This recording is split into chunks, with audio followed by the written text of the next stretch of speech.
Hello, this is Scott Cruz, intuitive medium life coach, blending the worlds of metaphysics and psychotherapy. So I want to do a video today about my story. What led me to where I am today, an intuitive medium, also working with, of course, metaphysics and psychotherapy. And how did I get here? Now, I am also a singer, songwriter, producer, composer, which is also one of my passions I've also been doing since I was a child. So I've actually been expressing both sides of my duality. So of course, I feel that expressing oneself in the way we both feel is best and the way we feel most excited is how we find our happiness. So now, as a child, I would say around 4 or 5, and I became very perceptive about the metaphysical space. I was able to kind of see what I would call, holographic representations, images of beings. I like to call them imprints of beings that may have existed in the physical format. Also able to interpret that data when it comes to when I'm connecting with other beings of other consciousnesses and so forth. And so it was evident to me at that age. I thought people saw that, of course, but it came to my surprise that people did not see it. So I realized, instead of me thinking I was crazy, I said, well, these people are crazy. And I was also very in tune to, events that were about to happen or not happen or transpire and how people felt. Also at that age, I was also very keen on how people treated each other. So for example, my grandfather used to treat my father very horribly. And so I would kind of stand up and defend my dad and say at 5 years old, say to my grandfather, don't you talk to him that way. You treat people with respect. And, so I would stand up for those things at that age. So, at a very young age, I was very perceptive on, of course, that there's a metaphysical realm that I could tap into. I have this knowing and a sense of things. I don't know why I have them, and they come to be accurate or they come to place. But also, I was also standing up for, of course, people being respectable toward each other and behaving the way they should and treat people the way they should be treated. So with that, of course, I was living my life, but also was experiencing minor traumas as far as sexual abuse with a family member, which I will not disclose. And so we are experiencing what we call a poltergeist in the house. Now, I say this because a poltergeist is said to believe an entity that is created from someone who's either experiencing trauma or has abilities. Now, in this case, both was true for me. And so what we were experiencing in the house was, random things, doors opening, closing rapidly, shaking very abruptly, blinds would fly up and down by themselves quickly, but almost in order. We would be sitting and we'd always just smell this whiff of perfume float right by, very strong. And, no one had that perfume in the home. And of course, we kept it to ourselves because people think, oh, you're just crazy, they wouldn't believe it. So we just didn't tell anybody until people would come over and visit and they would experience these things. So of course, having to deal with the personal trauma I was dealing with as a young child with the abuse, but also, trying to understand and make sense of what I was seeing, it actually allowed me to be more creative. So of course, I was definitely focusing on music, and I was able to even channel things within creating music that, was kind of unexplainable as well. And just knowing how to be very, in tune to music and in tune to how to create it and how to, teach myself certain things that, no one else was teaching me. So anyway, so of course, as I got older and dealing with the metaphysical and the creative stuff, we found ourselves in a Christian church, a Pentecostal Christian church, by the way. And so within that church, of course, I put my full heart into believing of that. And so at that point, of course, it was very limiting and very suppressing of myself because I couldn't be a psychic, couldn't be a medium, right? You couldn't be these things, couldn't be intuitive. And of course, now I'm talking about my teenage years, adolescent teenage years. Of course, at that time, I also was discovering that I'm gay. And so not knowing how to deal with that and also understanding that in the church itself, it's not right, you shouldn't be. So of course, I was very open with that. I was very upfront about it. And of course, many people were praying for me and so forth. And they performed, exorcisms on me, which was also very traumatic at that time. And also, which also led me to them putting me in conversion therapy. So as I was going to conversion therapy, of course, and my parents are very much in on this because they believed that, this is something I need to change, that it's not right. And they believed at that time that they were, it would save me from a life of misery, lifestyle of misery. And so, and also buying into the ideologies of the Christian religion. So I really didn't have any support then either. So even the pastor that was performing this conversion theory process on me, he made me do things that were very uncomfortable. So I did it and humored it, thinking like, okay, well, if I'm going to change this is going to help me. At that time also, because nothing was working, and of course, do the exorcisms and the prayer and conversion therapy, it was only getting worse for me. Plus, I was a teenager. So, of course, I was very suicidal. And so I've tried taking my life on a couple occasions. And, of course, there's always a voice in me that said, there's more than this. There is more to your life. There's more to you than this. Focus on that. And so that voice was so strong, it stopped me. Both times it stopped me. So, of course, deal with the depression, of course, during that time, and anger. As I reached 18, I then started forming my strength and saying, no, if this God that we talk about is loving and creates things in his own image, I am also creating in his image, correct? So I also said, these people are the ones that are focusing on my sexuality every day, not me. Who's the perverted one here? They're all focusing on who I'm sleeping with and what I'm attracted to. I realized this is not my problem. So I basically told the church to go f themselves. And so that to me was something that I felt like through all that trauma and abuse that I experienced up to that point, that it just gave me a sense of power.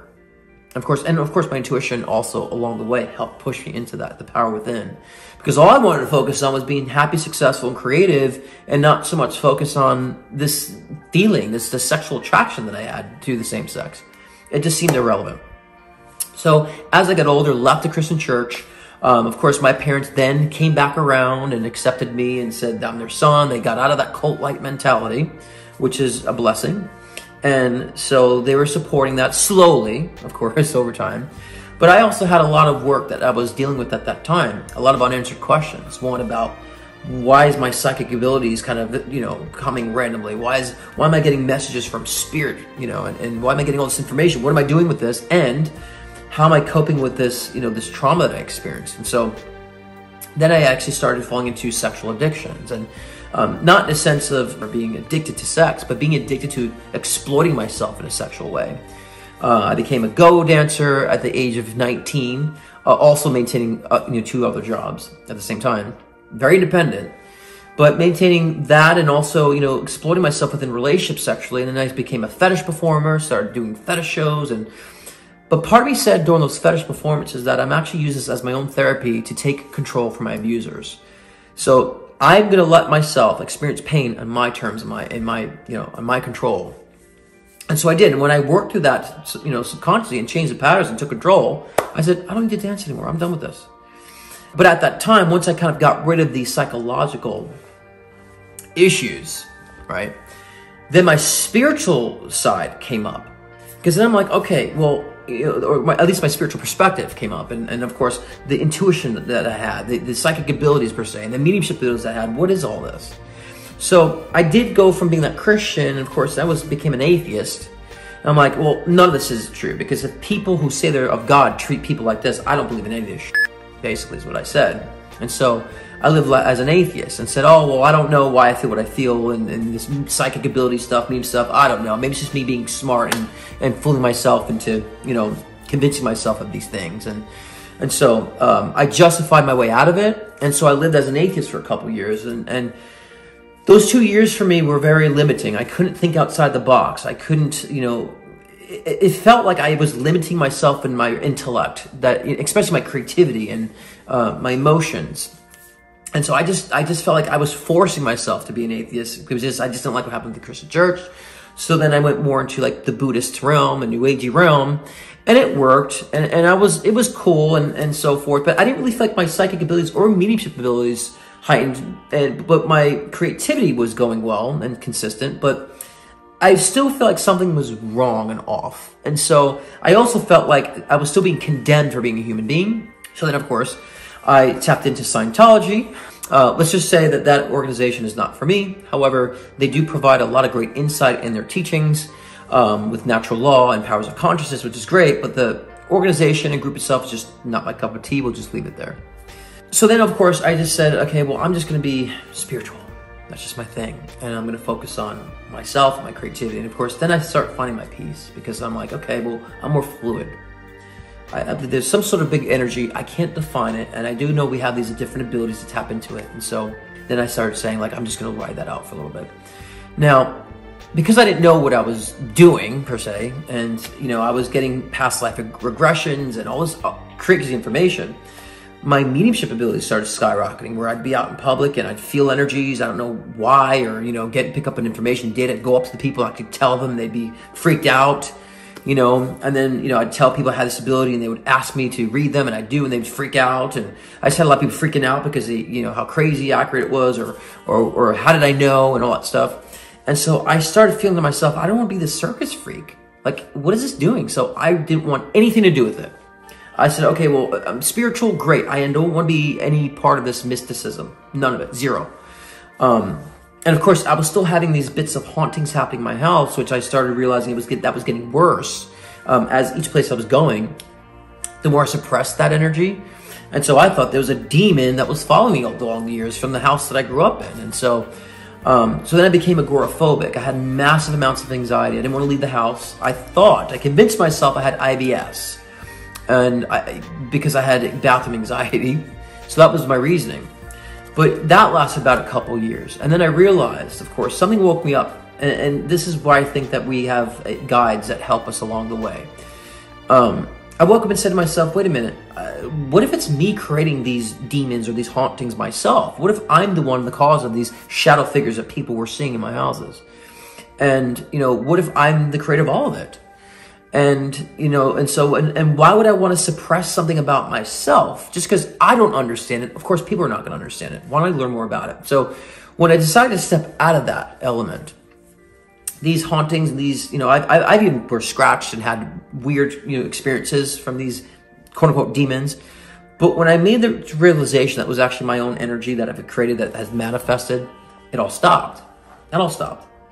And so, of course, then I was able to kind of play around my abilities, play around with, you know, reading people and kind of take more control and research it. Of course, that's when I was also studying psychology, because I was very interested in the mindsets of those who have been abused by, and also the mindset of, you know, those who have also been abused, and always interested in learning more about the mind and how the mind works. And of course, now at that time, I'm studying, you know, metaphysics. Then I got into quantum physics and then powers of consciousness. And I spent many years of educating myself and learning and researching about that. Until about, I would say maybe 3 or 4 years after that, I then felt a calling to create a Facebook page and just give free readings. Now, I'd done it before, silently. I was reading people on the side silently and stuff like that. I was keeping it private still, didn't want to make it public. But I felt that calling, and I did. That made me even more public and brought in even more clients and so forth. And so, you know, so here I am now, of course, along the way. I was playing the fortune teller at that time too.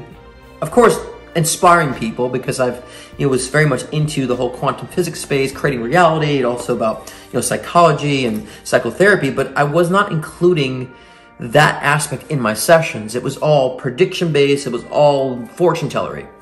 But the one thing I noticed, it was creating a psychic addiction. It also wasn't really solving anyone's problem. So I said, I need to combine the two elements, the two spaces of psychology, and also, you know, in the realm of psychotherapy, and this mystical, non-physical side, which really isn't so mystical after all.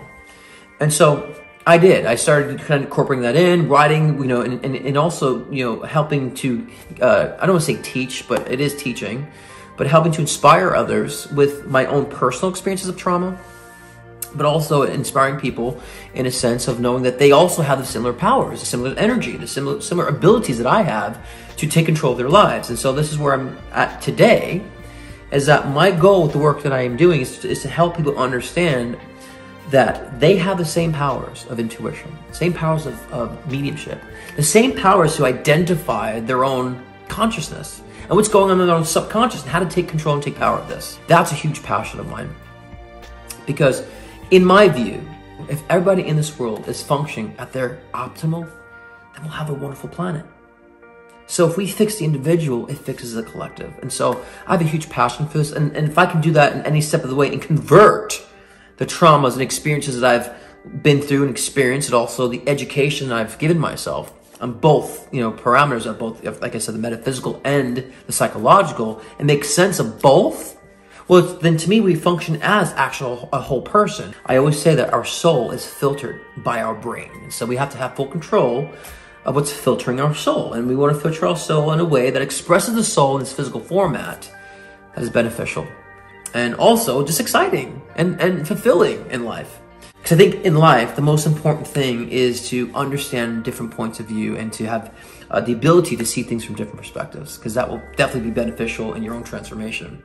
So now my new chapter is kind of being more active in the YouTube platform, in the social and the digital spaces, which was kind of something I was a little reluctant to doing, but I think now is a great time to start doing it. So I'm excited to start this new journey. So you can find new videos posted here, you can subscribe to this channel, and you can also, if you'd like to, book a personal session with me at scottcruzpm.com. Please remember, you are the god of your own myth. What do you want to create? Much love.